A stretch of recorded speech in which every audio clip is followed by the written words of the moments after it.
Ikalimang kabanata. Nang matapos na ni Solomon ang lahat ng gawain para sa templo ng Panginoon, dinala niya sa bodega ng templo ang lahat ng bagay na itinalaga ng ama niyang si David, pati na ang ginto, pilak, at iba pang kagamitan. Dinala sa templo ang kahon ng kasunduan. Ipinatawag ni Haring Solomon sa Jerusalem ang mga tagapamahala ng Israel at ang lahat ng pinuno ng mga lahi at ng mga pamilya sa Israel para kunin ang kahon ng kasunduan ng Panginoon mula sa Zion, ang lungsod ni David.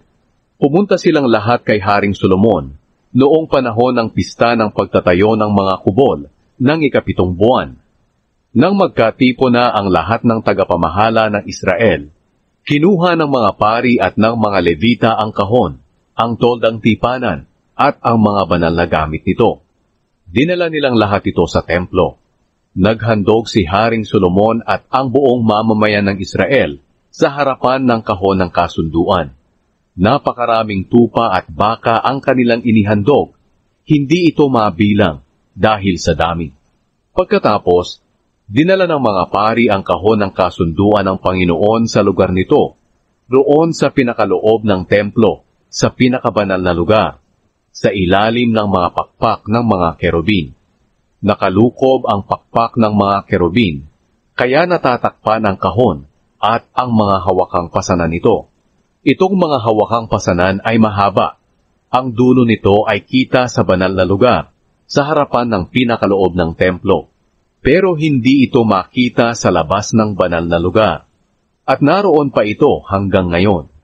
Walang ibang laman ang kahon, maliban sa 2 malalapad na bato na inilagay ni Moises noong nandoon siya sa Horeb, kung saan gumawa ng kasunduan ng Panginoon sa mga Israelita pagkatapos nilang lumabas sa Ehipto.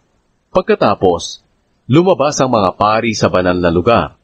Ang lahat ng pari na naroon ay nagpakalinis, oras man ang kanilang paglilingkod o hindi. Ang mga musikerong Levita na sina Asaph, Heman, Jedutun, at ang kanilang mga anak at mga kamag-anak ay tumayo sa bandang silangan ng altar.